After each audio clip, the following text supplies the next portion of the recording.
I never thought my propane tank would become the most controversial object in Riverside Meadows, a gated community just outside Austin, Texas. But here we are. It started on a Tuesday morning in late March when I was enjoying my coffee on the back patio. The doorbell rang 3 times in rapid succession, the kind of aggressive ringing that immediately puts you on edge. I set down my mug and walked through the house, already feeling my shoulders tense up. Through the peephole I saw her, a woman in her mid-40s with that distinctive haircut that screams, "I need to speak to your manager," and a clipboard clutched to her chest like a shield. I opened the door. "Can I help you? Good morning." "I'm Barbara Winters, president of the Riverside Meadows Homeowners Association." She didn't smile. "I'm here to discuss a violation on your property." My name is Andrew Foster, and I had lived in this neighborhood for exactly 8 months. I bought the house after my divorce, thinking a fresh start in a quiet community would be perfect. The HOA seemed reasonable enough when I signed the papers. The rules were standard. Keep your lawn maintained, no loud parties after 10, paint colors need approval, normal stuff. What violation? I asked, genuinely confused. I kept my lawn pristine. My house was the same beige color it had been when I bought it, and I barely knew my neighbors well enough to wave at them. Barbara's lips pressed into a thin line. "Your propane tank is visible from the street." I blinked. "My what?" "Your propane tank, the large white cylinder on the side of your house. According to Section 14, Subsection C of our community guidelines, all utility equipment must be screened from public view." She flipped through papers on her clipboard. "You have 15 days to remedy this situation or face a fine of $200. I stepped out onto my front porch and looked toward the side of my house. Sure enough, my propane tank sat there, as it had for the entire 8 months I'd lived here. It was a standard 100-gallon tank that fed my gas fireplace and water heater. The previous owners had installed it, and it had never occurred to me that it could be an issue. "That tank has been there since before I moved in," I said. No one mentioned anything during the home inspection or closing. Barbara's expression didn't change. Previous violations don't excuse current ones. The HOA board reviewed all properties last month, and yours was flagged. 15 days, Mr. Foster. She turned and walked back to her silver SUV, leaving me standing on my porch in disbelief. I went back inside and immediately pulled out my copy of the HOA guidelines. After 20 minutes of reading dense legal language, I found Section 14, Subsection C. It did indeed state that utility equipment should be screened from view, but the wording was vague. Should be wasn't must be, and there were no specific requirements listed for what constituted adequate screening. That evening I called my neighbor Rick, who had lived in Riverside Meadows for 5 years. "Is this Barbara person always like this?" Rick laughed, but it wasn't a happy sound. "Oh, you've met Barbara. Yeah, she's something else. She became HOA president 2 years ago and has been on a power trip ever since. Last year, she fined the Hendersons 3 times because their mailbox was the wrong shade of black. Not kidding. She had a color swatch and everything. What should I do about the propane tank?" "Build a fence around it, I guess. That's what most people do. Just make sure you submit your plans for approval first, or she'll fine you for that too." I spent the next few days researching options.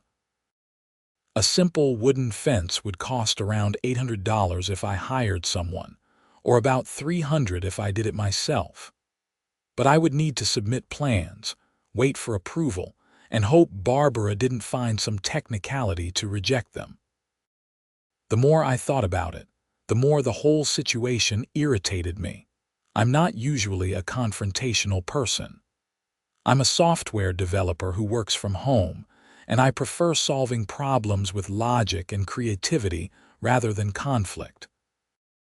But something about Barbara's attitude and the arbitrary enforcement of this rule bothered me. I had driven around the neighborhood after her visit and counted at least 6 other visible propane tanks, 3 air conditioning units facing the street, and multiple garbage bins that stayed out permanently. But somehow, my tank was the problem. On day 5 of my 15-day deadline, inspiration struck while I was scrolling through social media. I saw a post about someone who had turned an old shed into a miniature temple as a joke. The comments were full of people laughing and sharing similar stories of creative compliance with ridiculous rules. Creative compliance. That phrase stuck in my head. Barbara wanted the tank screened from view. She didn't specify how. The HOA guidelines didn't provide detailed requirements, just that vague, should be language. An idea began forming, and the more I thought about it, the more it made me smile. I started with research. I looked up local building codes, HOA architectural guidelines, and property rights law in Texas. I discovered that religious structures were protected under both federal and state law. The Religious Land Use and Institutionalized Persons Act, or RLUIPA, prevented local governments and private organizations from imposing substantial burdens on religious exercise. While this usually applied to churches and temples, it also extended to personal religious expression on private property. Now, I'm not a particularly religious person, but I do appreciate various spiritual traditions and their architectural beauty. I spent hours looking at images of different religious structures: Japanese torii gates, Greek temple columns, Thai spirit houses, and more. I wanted something that would technically comply with Barbara's demand while also making a statement. The design came together over a weekend. I sketched plans for a structure that would surround the propane tank: a raised platform with ornate columns, a peaked roof with decorative shingles, and carved details that gave it the appearance of a small shrine. The propane tank would sit in the center, completely obscured by the structure, with access panels built into the back for maintenance and refilling. I drove to Home Depot on Monday morning with my list. The materials would cost about $1,500, significantly more than a simple fence, but this wasn't about money anymore. It was about the principle. I loaded my truck with pressure-treated lumber, decorative columns, roofing materials, paint, and various ornamental details.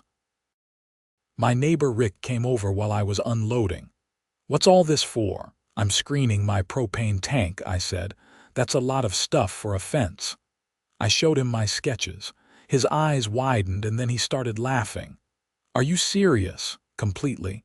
Barbara wants it screened." "I'm screening it. She's going to lose her mind, probably, but I checked the guidelines. There's nothing prohibiting this." Rick helped me carry materials to the side yard. I wish I had your guts.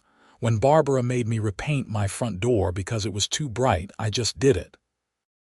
Didn't even argue. "What color was it?" "Red. Not even bright red, just regular red."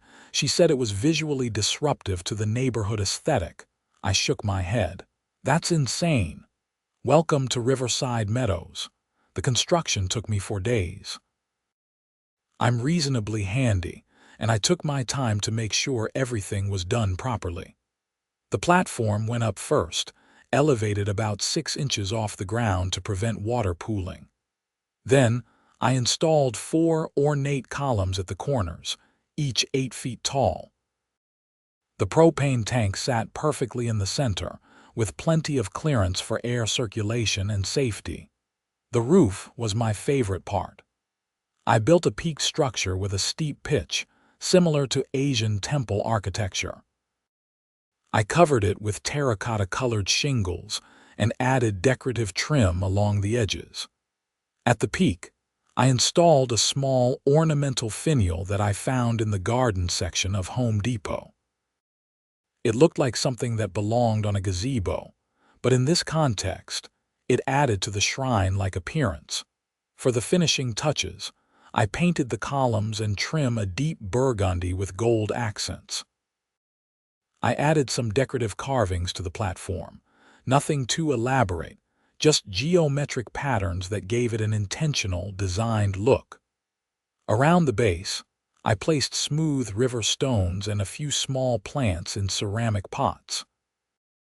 The final addition was a small brass plaque I had made at a local engraving shop. It read, "Shrine of Perpetual Warmth and Hot Water." When I stepped back to admire the completed structure, I felt genuinely proud. It looked good, really good.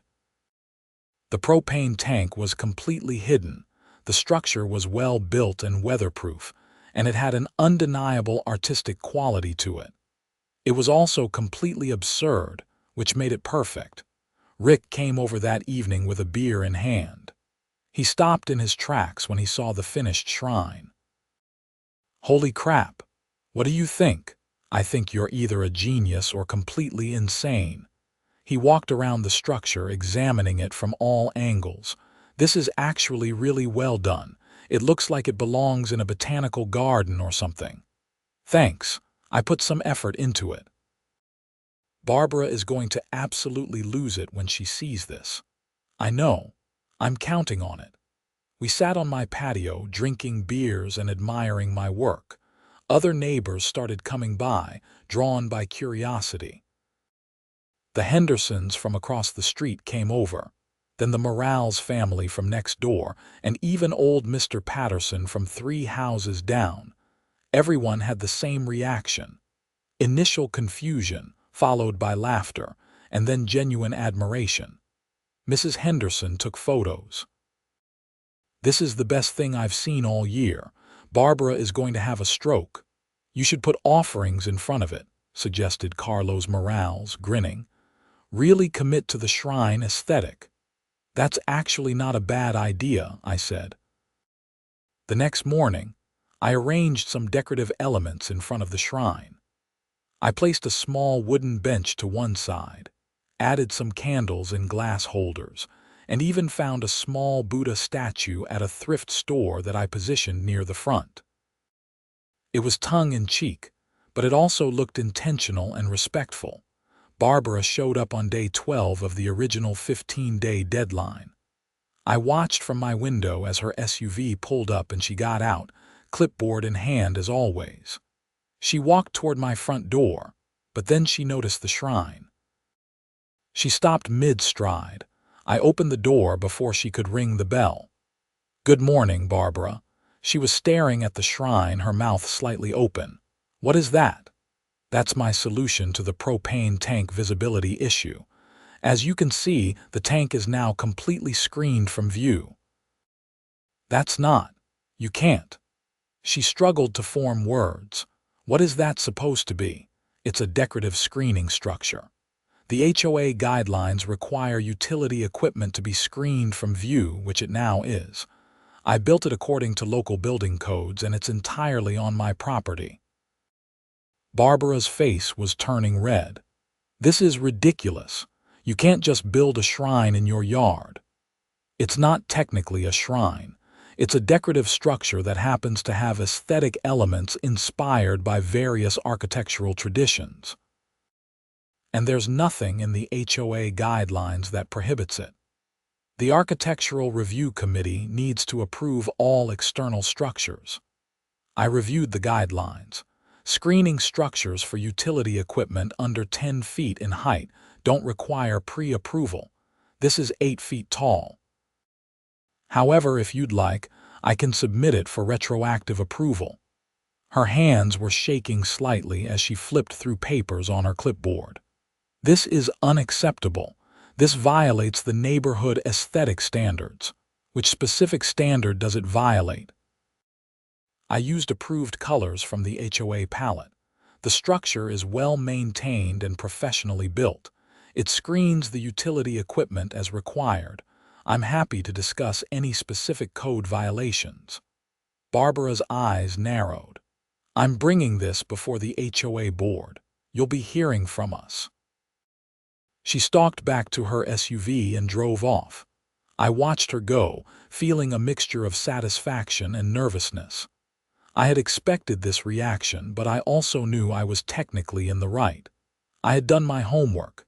That evening, Rick called me. "Dude, Barbara is calling an emergency HOA board meeting about your shrine. She's been going door to door showing people photos and trying to get them worked up about it." "Is it working?" "Not really. Most people think it's hilarious. The Chens said they want to commission you to build something for their AC unit." 3 days later, I received a formal letter from the HOA board. It was typed on official letterhead and filled with legal language. The summary was that my unauthorized structure violated multiple HOA provisions related to architectural standards, aesthetic guidelines, and community harmony. I was ordered to remove it within 7 days or face fines of $500 per day. I read the letter carefully, making notes of every claim they made.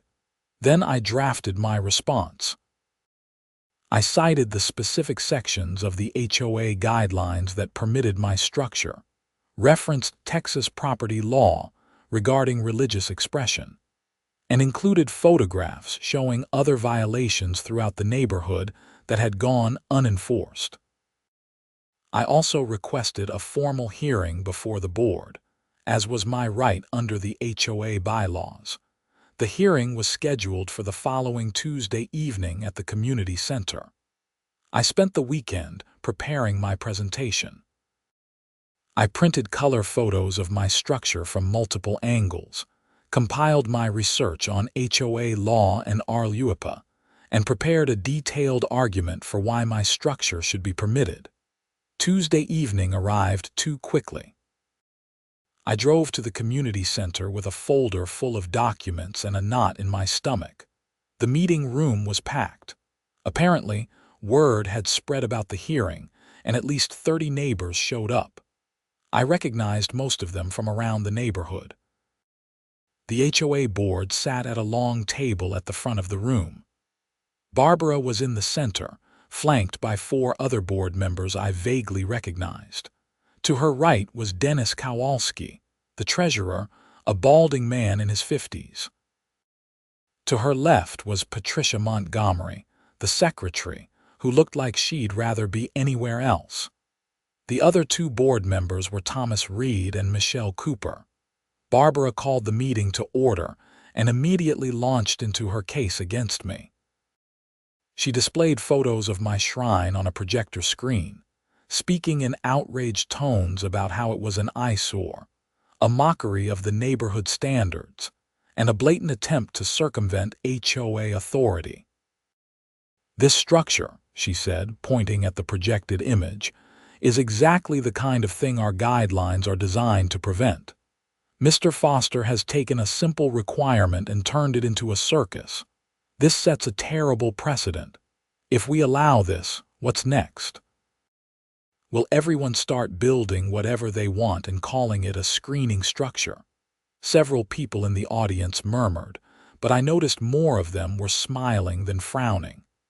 When Barbara finished her presentation, she sat down with a satisfied expression. Barbara nodded to me. "Mr. Foster, you may present your defense." I stood and walked to the front of the room. I connected my laptop to the projector and brought up my first slide. "Thank you for the opportunity to address the board. I want to start by showing the original violation notice I received." I displayed the notice Barbara had handed me. As you can see, I was cited for having a visible propane tank and given 15 days to screen it from view.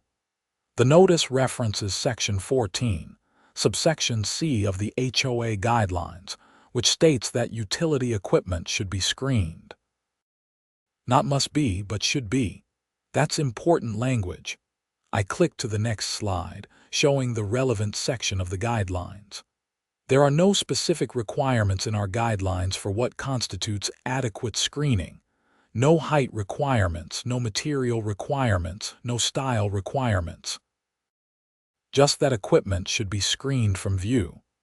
Next slide. Photos of my shrine from multiple angles. I built this structure specifically to screen the propane tank from view. As you can see, the tank is completely invisible from every angle. It exceeds the requirement. The structure is 8 feet tall, below the 10-foot threshold that requires pre-approval. It's built to code, inspected, and entirely on my property. Barbara interrupted. The issue isn't whether it screens the tank. The issue is that it's ridiculous and violates our aesthetic standards. I turned to face her. Which aesthetic standards specifically? I used colors from the approved HOA palette. The structure is well maintained and professionally constructed. If the issue is the style, I'd like to point out that our guidelines don't specify approved architectural styles for screening structures. I clicked to my next slide, showing photos of various structures throughout the neighborhood.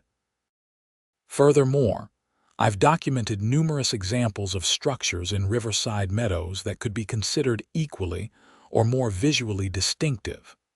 The Martinez family has a decorative well in their front yard. The Patels have an elaborate fountain. The Johnsons have a pergola with carved details.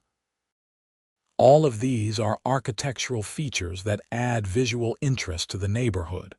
Mine happens to serve the functional purpose of screening utility equipment. Patricia Montgomery, the secretary, spoke up. Mr. Foster, I think the board's concern is that your structure appears to be a religious shrine, which is unusual for a residential area.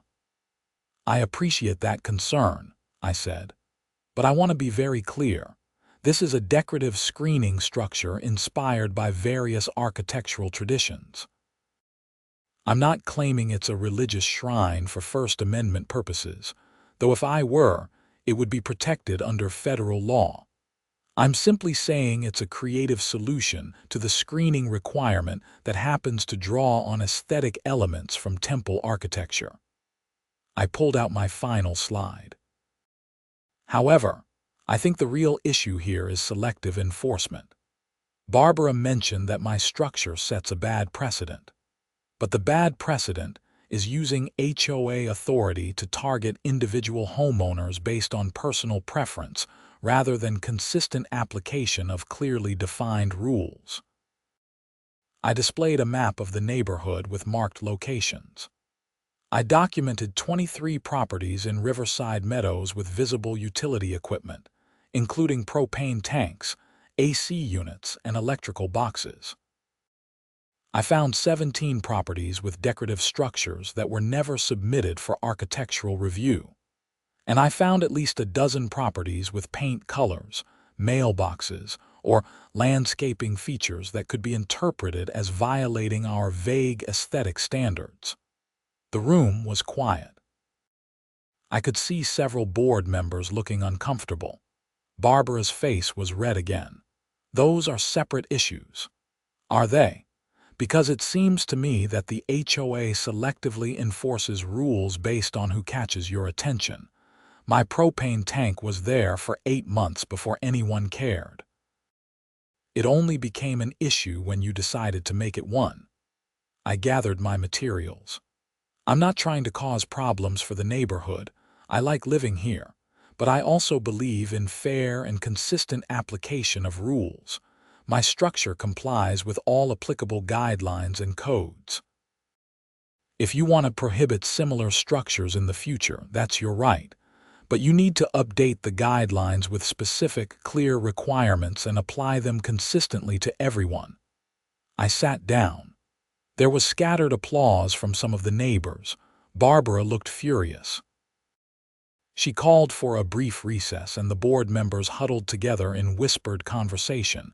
During the recess, several neighbors came over to me. Mrs. Henderson patted my shoulder. "That was very well done. I hope they listened to reason." Rick gave me a thumbs up. "You crushed it, man." After 15 minutes, the board reconvened. Dennis Kowalski, the treasurer, spoke instead of Barbara. The board needs time to review the information presented tonight. We'll table this matter for 2 weeks and schedule a vote at the next regular board meeting. In the meantime, Mr. Foster, your structure may remain as is, and no fines will be assessed pending our decision. Barbara looked like she wanted to argue, but the other board members were already gathering their things. The meeting adjourned, and people filed out of the community center. I felt relieved but not victorious. I knew this wasn't over the next 2 weeks. Something unexpected happened. The shrine became a neighborhood attraction. People started walking by specifically to see it. Some took photos. A few left small offerings, treating it like an actual shrine. Someone left a coin and a stick of incense. Another person left a small toy propane tank with a ribbon tied around it. The local Austin subreddit caught wind of the story, and it went semi-viral within the city. A reporter from the Austin American-Statesman called me for an interview. I gave them the full story, and they ran a piece with the headline "Homeowners' Creative Compliance with HOA Request Sparks Debate." The article included photos and quotes from me and several neighbors. Barbara declined to comment, but the article mentioned the ongoing HOA review. The piece struck a chord with readers, and the comments section filled with stories of people's own frustrating HOA experiences. Things got more interesting when a local TV station picked up the story. They sent a reporter to my house to film a segment. I gave them a tour of the shrine, explaining the construction process and my reasoning. The segment aired during the evening news, framed as a lighthearted story about creative problem-solving and HOA overreach. The attention was both amusing and overwhelming. My shrine had become a minor sensation. I received messages from people across Texas, sharing their own HOA horror stories and praising my approach. A few landscaping companies reached out, joking about offering creative compliance services for other homeowners. But not everyone was amused. I started receiving anonymous letters in my mailbox, presumably from neighbors who sided with Barbara.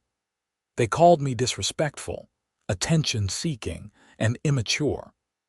One letter suggested I was making a mockery of actual religious structures and should be ashamed. Another threatened that my property values would suffer if I continued with my antics. I took photos of all the threatening letters and filed them away, just in case. I also noticed that Barbara drove by my house more frequently, always slowing down to glare at the shrine. Her silver SUV became a regular sight.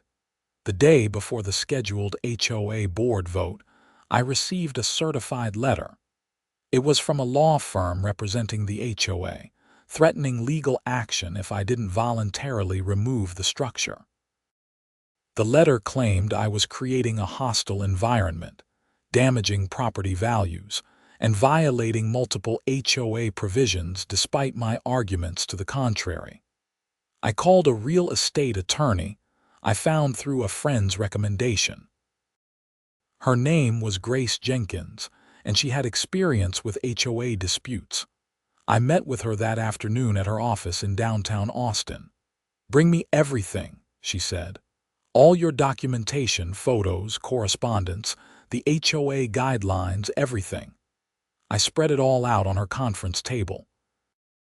Grace spent an hour reviewing the materials, occasionally making notes or asking questions. Finally, she sat back and looked at me. "They don't have a case." "You're sure?" "I'm sure. You've documented everything perfectly. Your structure complies with their guidelines as written. The selective enforcement is blatant, and frankly, trying to threaten you with legal action over this is ridiculous. It'll cost them way more in legal fees than it's worth, and they'll probably lose. So what do I do? You let me draft a response to their attorney. I'll make it clear that you're prepared to defend your rights, that you have documentation of selective enforcement, and that you'll countersue for harassment and legal fees if they pursue this. That should make them back off. Grace sent her letter the next day. The HOA board meeting was scheduled for that evening. I arrived early and found the room even more packed than before. The TV station had sent a reporter again, and I recognized a journalist from the Statesman taking notes. The meeting started with routine business: financial reports, landscaping updates, pool maintenance schedules. Then Barbara called for the vote on my structure. She gave a brief recap of the situation, her tone clipped and professional, clearly aware of the media presence. "The board has reviewed all materials related to Mr. Foster's screening structure," she said. "We've consulted with our HOA attorney and discussed the matter extensively. We're now ready to vote on whether the structure violates HOA guidelines and should be removed." Thomas Reid, one of the board members who had been quiet at the previous meeting, raised his hand. "Before we vote, I'd like to say something." Barbara looked annoyed but nodded. Thomas stood up. "I've lived in Riverside Meadows for 8 years. I've served on this board for 3. And I have to say, I think we're handling this all wrong." He looked at me, then at the audience.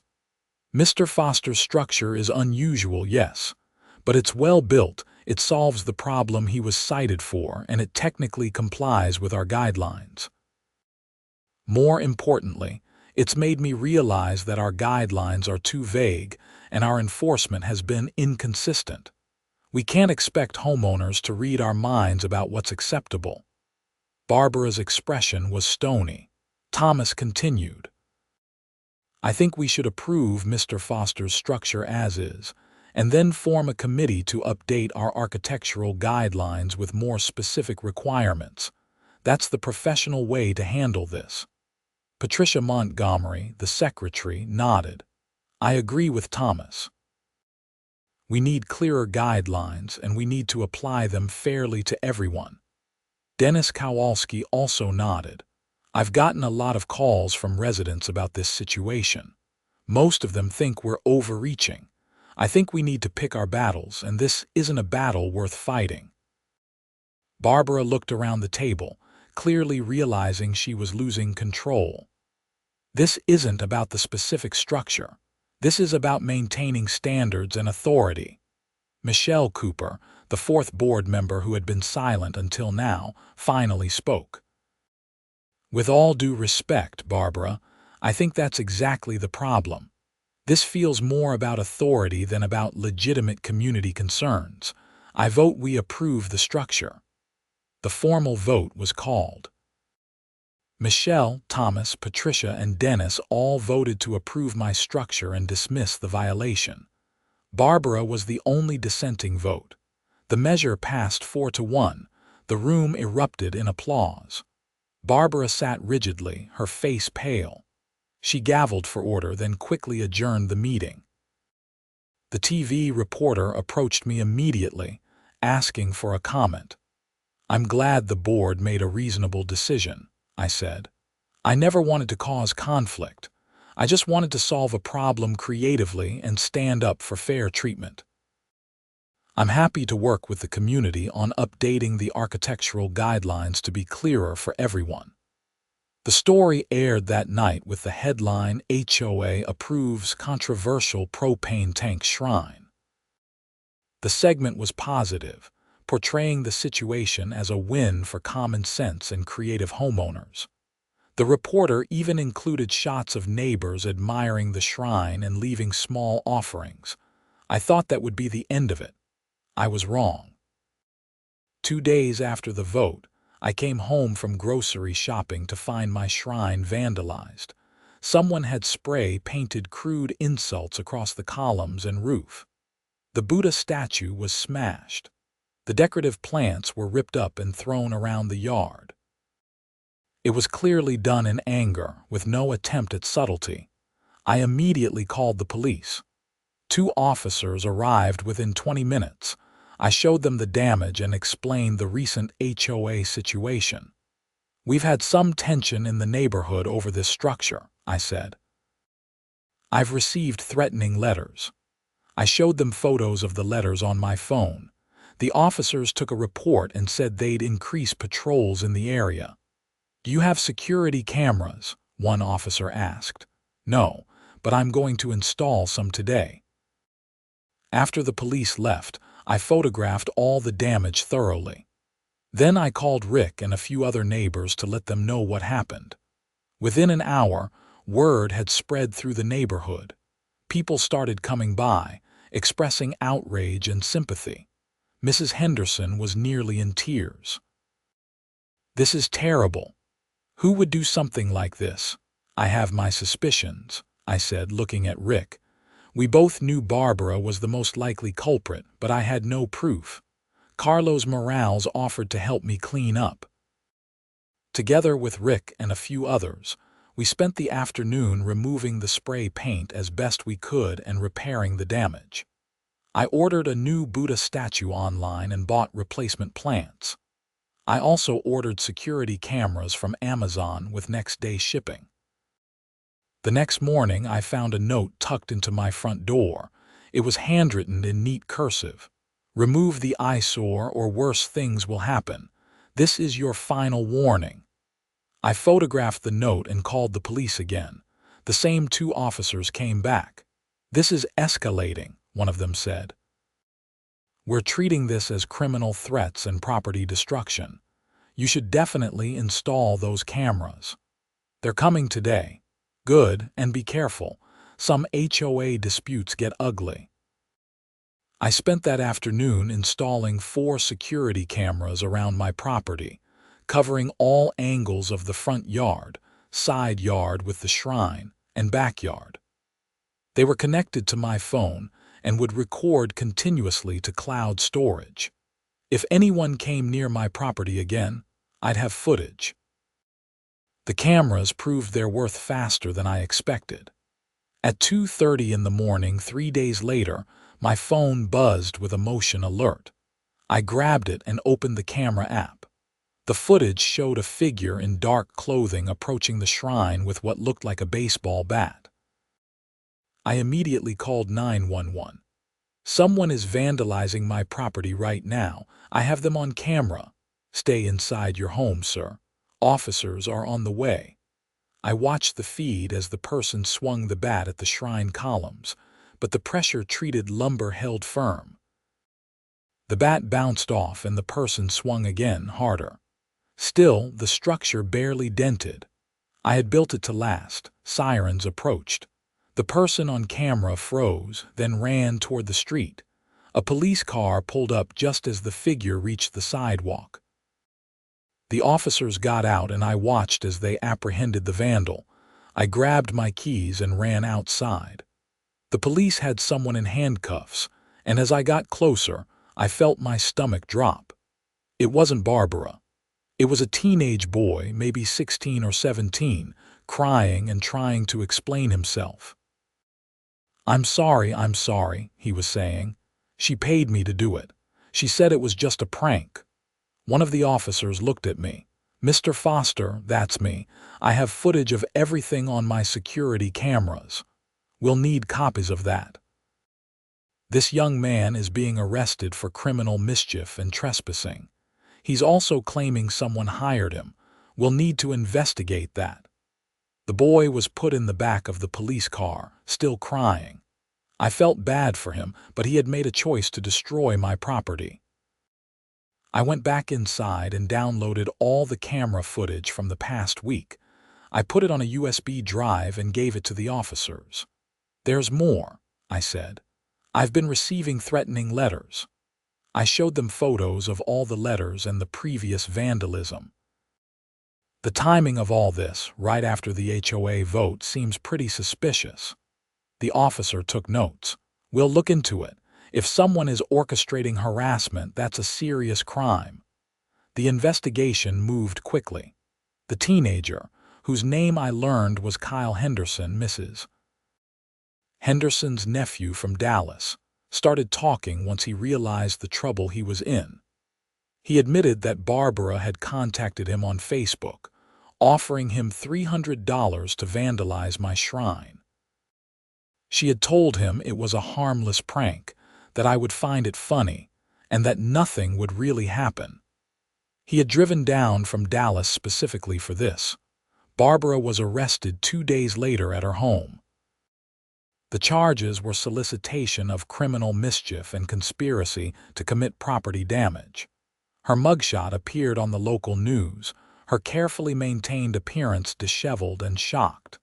The story exploded on social media. The Austin subreddit went wild.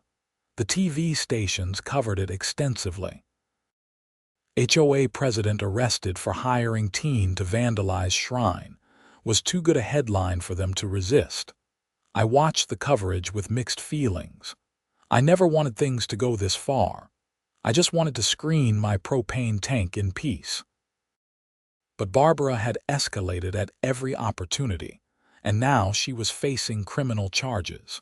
The HOA board held an emergency meeting and voted unanimously to remove Barbara as president. Thomas Reed took over as interim president. He called me personally to apologize on behalf of the association. "This is embarrassing for all of us," he said. "Barbara let personal vendetta override her responsibilities. That's not what this community is about." "I appreciate that," I said. "I never wanted any of this drama. I know, and I want you to know that the board is committed to making this right. We're going to review all recent violations and enforcement actions to make sure everything was handled fairly. And we're going to completely rewrite our architectural guidelines with specific, clear standards." Over the next few weeks, the legal process played out. Barbara pleaded guilty to reduce charges in exchange for probation, community service, and restitution for the damage to my property. She was also permanently banned from serving on the HOA board. Kyle Henderson got a lighter sentence due to his age and cooperation, mainly community service and counseling. The neighborhood slowly returned to normal, though the shrine remained a talking point. The new HOA board, under Thomas's leadership, was much more reasonable. They formed the Architectural Guidelines Committee they had promised, and I was invited to participate.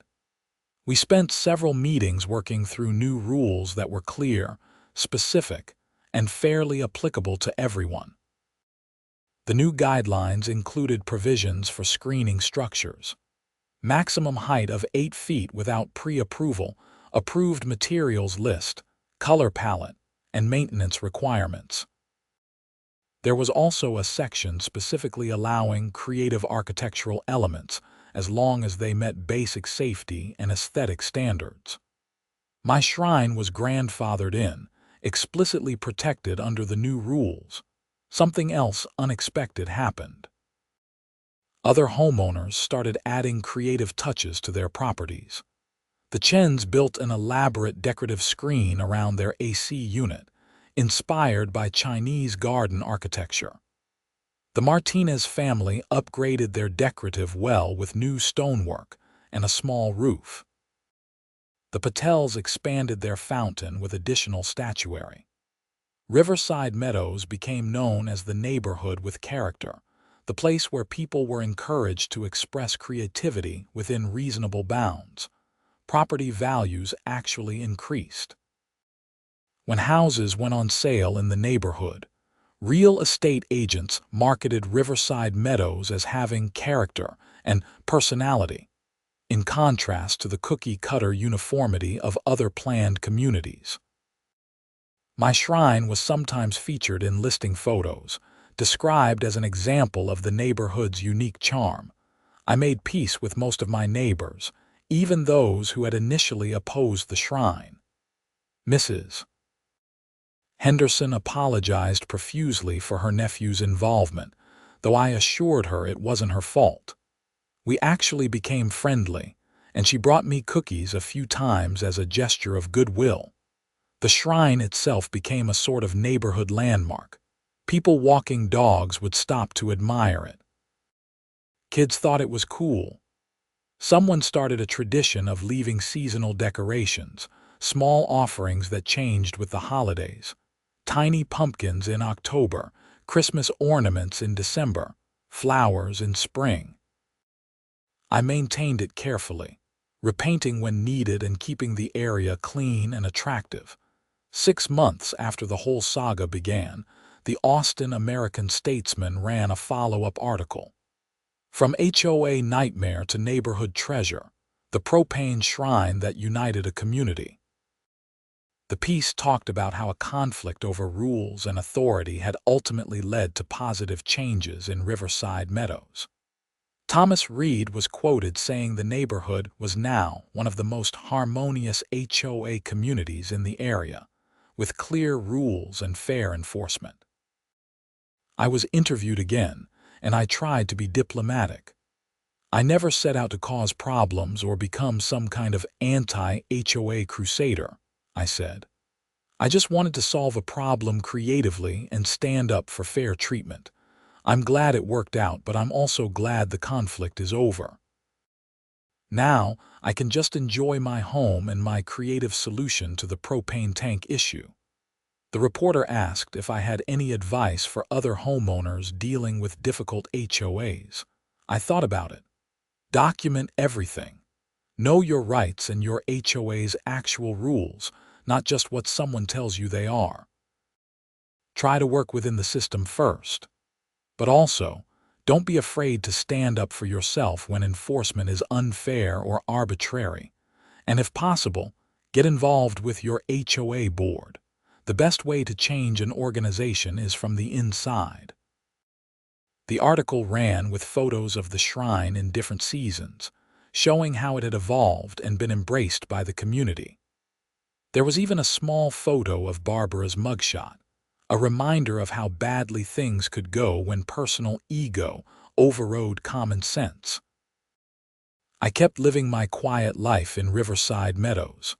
I worked from home, maintained my property, and enjoyed the peace I had originally sought when I moved there after my divorce.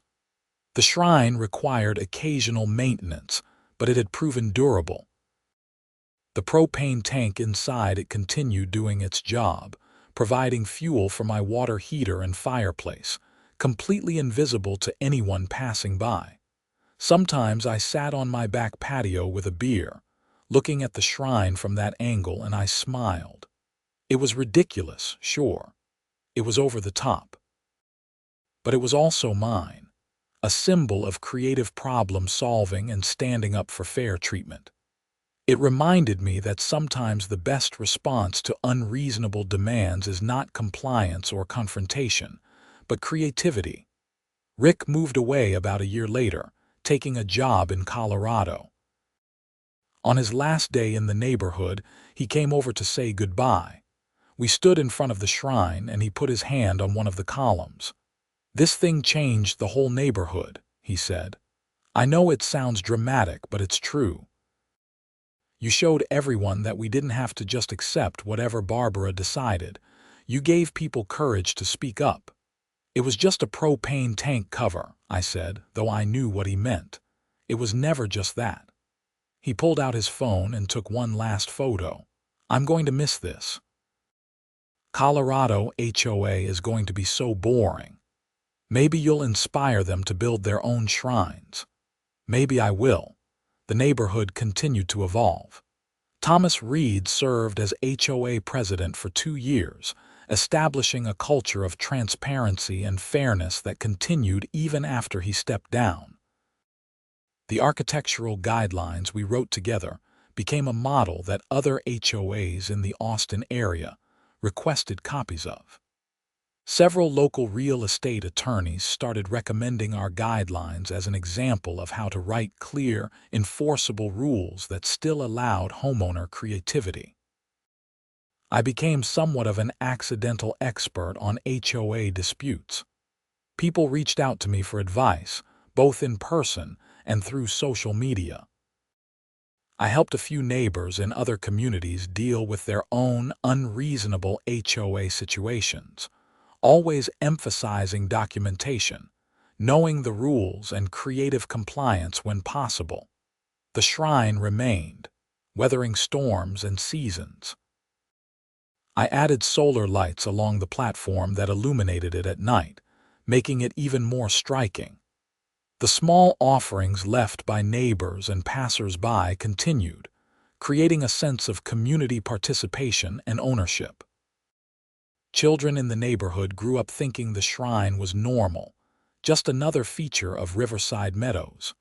Barbara, meanwhile, disappeared from neighborhood life. She still lived in Riverside Meadows but kept to herself, rarely venturing out during peak hours when she might encounter neighbors. I saw her occasionally from a distance, and she always looked away quickly. I felt neither triumph nor sympathy. She had created her own situation through poor choices and inability to accept reasonable compromise. My ex-wife heard about the whole saga through mutual friends and called me, amused. "Only you would turn a fight about a propane tank into a neighborhood revolution," she said. "I didn't mean to start a revolution. I just wanted to keep my water heater running." "Well, you always were stubborn about doing things your way." "Is that a compliment?" "In this case, yeah." "I'm proud of you for standing up for yourself." It was a nice moment, proof that even painful endings like divorce could eventually lead to mutual respect and friendship. We talked for a while about other things, catching up on life, and when we hung up, I felt grateful for how things had turned out, both in my marriage and in my conflict with the HOA. 2 years after building the shrine, I was contacted by a national news outlet doing a segment on HOA disputes across America. They wanted to feature my story as an example of creative problem solving. I agreed, and a production crew came to Austin to film at my house. They interviewed me, Thomas Reid, and several neighbors. They even tried to interview Barbara, but she declined. The segment aired on a Sunday evening, reaching millions of viewers. My phone exploded with messages and emails from people sharing their own HOA stories and asking for advice. The shrine was shown in detail, with drone footage that made it look even more impressive than it was in person. The narrator described it as a monument to creativity and standing up against arbitrary authority. The attention was overwhelming but short-lived. After a few days, the emails slowed down and life returned to normal, but the story had reached so many people that I still occasionally get recognized in Austin. Someone at the grocery store would ask, "Hey, aren't you the propane shrine guy?" And I'd smile and confirm that yes, that was me. The shrine became a permanent fixture not just of my property but of my identity. When I eventually started dating again, I'd bring potential partners to my house, and the shrine was always a conversation starter. Some people thought it was hilarious. Others thought it was weird. But it was a good filter for compatibility. Anyone who couldn't appreciate the absurdity and creativity of the shrine probably wasn't right for me anyway. I met someone eventually, a woman named Grace Carter who was a landscape designer. She saw the shrine and immediately started suggesting improvements. Better plants, additional decorative elements, maybe some seasonal changes. We dated for several months before she moved in, and one of her first projects was redesigning the area around the shrine. She added native Texas plants, improved the lighting, and created a small seating area nearby. The shrine became even more integrated into the landscape, looking like it had always been there. Grace appreciated the whole story, the stand I had taken, and the creativity involved. "Most people would have just built a boring fence," she said. "You built something meaningful. It's still just covering a propane tank. It's never just that. It's about refusing to be bullied. It's about finding creative solutions. It's about making something beautiful out of conflict." She kissed me. That's actually pretty romantic. I proposed to her in front of the shrine 2 years later. It seemed appropriate, given that the structure represented a turning point in my life, a moment when I decided to stand up for myself and refuse to accept arbitrary treatment. She said yes, and we took engagement photos with the shrine in the background. Those photos confused some relatives who wondered what the structure was, but it made perfect sense to us. We got married in the backyard, and the shrine was visible from the ceremony site. It had been 5 years since I built it, and it showed no signs of deterioration. The propane tank inside continued doing its job, probably unaware of all the drama it had caused and the changes it had inspired. Thomas Reed attended the wedding, as did many of my neighbors from Riverside Meadows. We had built a genuine community in the years since the HOA conflict, one based on mutual respect and appreciation for individuality within reasonable bounds. The neighborhood had become exactly what planned communities are supposed to be. People living together harmoniously while expressing their own personalities and preferences. Standing at the altar, saying my vows with grace, I glanced over at the shrine. It looked particularly good that day, decorated with flowers and ribbons for the wedding. But even in its everyday state, it was a reminder of important lessons. Stand up for yourself, know your rights, be creative in solving problems, and don't let anyone bully you into accepting unfair treatment. The propane tank shrine wasn't just a structure anymore. It was a story, a symbol, and a piece of neighborhood history. Children growing up in Riverside Meadows would hear the tale of how Mr. Foster stood up to the HOA and built something beautiful out of conflict. They would learn that rules should be fair and consistently applied, that creativity can solve problems, and that sometimes the best response to unreasonable demands is graceful noncompliance. Years would pass, and I would continue maintaining the shrine, repainting when needed, replacing worn elements and keeping it as a permanent fixture. Grace would add and change plantings seasonally, making it evolve while maintaining its essential character. Neighbors would continue leaving small offerings, and tourists who had heard the story would occasionally drive by to take photos. The shrine stood as a testament to an important principle. You don't have to accept arbitrary authority. You can stand up for yourself. You can be creative. You can find solutions that satisfy requirements while also making a statement. And sometimes, just sometimes, standing up for yourself can lead to positive changes that benefit an entire community. My propane tank, once a mundane piece of equipment that became the target of arbitrary enforcement, was now the centerpiece of a beautiful structure that brought joy and inspiration to everyone who saw it. Barbara's attempt to flex her authority had backfired spectacularly, leading to her own downfall and the transformation of Riverside Meadows into a better, more harmonious community. I never regretted building the shrine. Not when it caused conflict, not when it led to vandalism and arrests, and certainly not as I stood in my backyard on my wedding day, surrounded by friends and neighbors, starting a new chapter of my life. The shrine had been the catalyst for everything good that followed. A fairer HOA, a stronger community, new friendships, and eventually, finding love with someone who appreciated both the structure and what it represented. The shrine of perpetual warmth and hot water would remain standing for as long as I lived there, a permanent monument to creativity, justice, and refusing to be pushed around. And every time I looked at it, I would smile, remembering the day Barbara Winters complained about my visible gas tank, and I decided to build something extraordinary.